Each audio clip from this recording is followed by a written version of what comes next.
I'm Anil Kumar, and in this video we'll understand the concepts about end behavior. It is a very important characteristic of a function, and most of the time you need to understand end behavior to sketch a function. So what we will do here is first understand what is end behavior.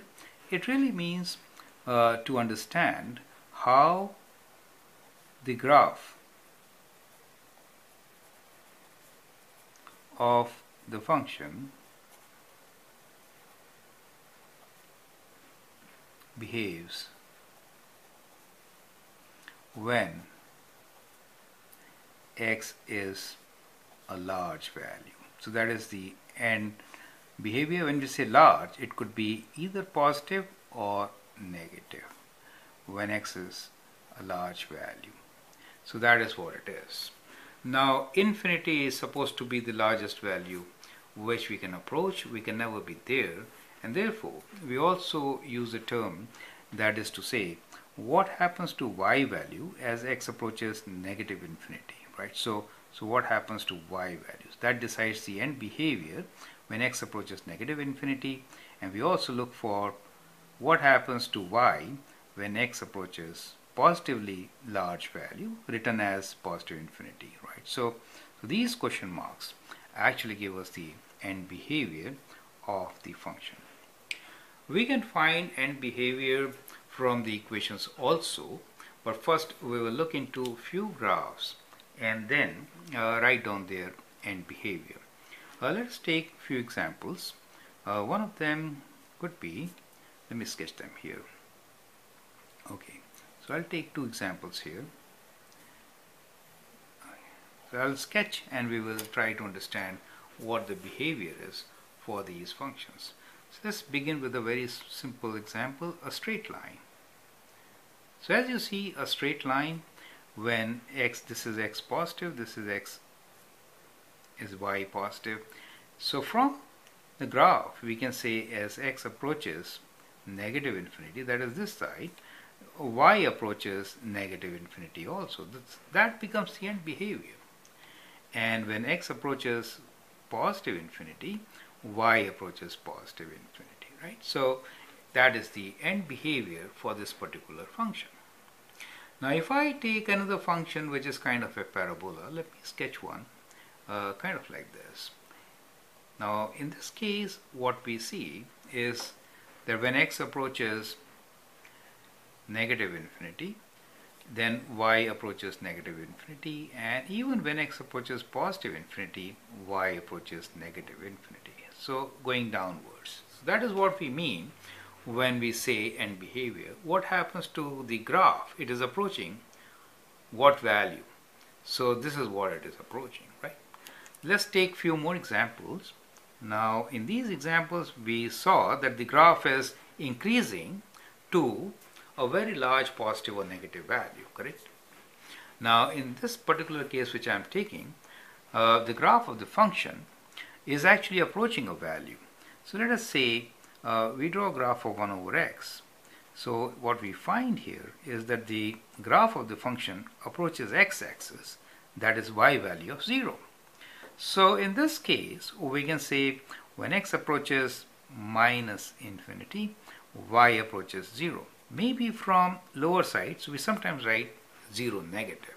So that is the idea of giving sign to 0. Here when x approaches positive infinity, y approaches 0, however from the positive side. So it's a good idea to write 0 plus in such cases, right? Well, there are functions where the graph may approach different values. For example, if I sketch something like this, exponential function, right? So in case of an exponential function, when x approaches negative infinity, you can see y is approaching 0 from the positive side, and when x approaches positive infinity, y approaches positive infinity, right? Going very, very high value. Well, there could be cases when we are not sure about the end behavior. Can you name one? So not sure, do you understand? Not sure. So there are functions where we are not very sure about it, and one of those functions is a sine function, right? So We don't know whether this will go downwards, upwards, or where. So these functions, which are kind of periodic, repetitive type of functions, here we cannot say what the end behavior is. So there are times when we are not very sure about the end behavior, and there are times when we are sure about the end behavior, right? There are times when we are sure about the end behavior. For example, a constant function, right? So if I write y equals to 5, let's say this is y equals to 5, we know what end behavior is. When x approaches minus infinity, y is equal to 5, and when x approaches positive infinity, y is still equal to 5. So we are sure about it, and we know exactly what point it is, correct? So it is that point, since the function itself is constant. Do you understand? So there are many functions and many ways to find end behavior.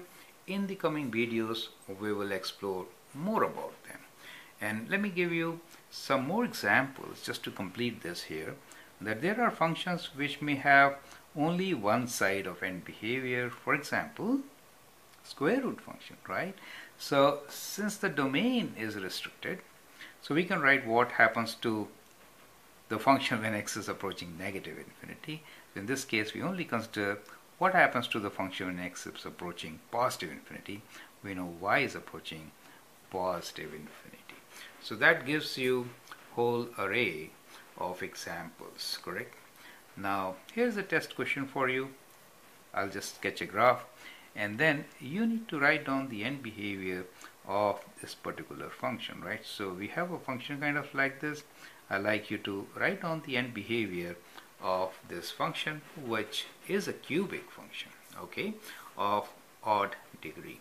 So look into this video and then do some more videos on end behavior.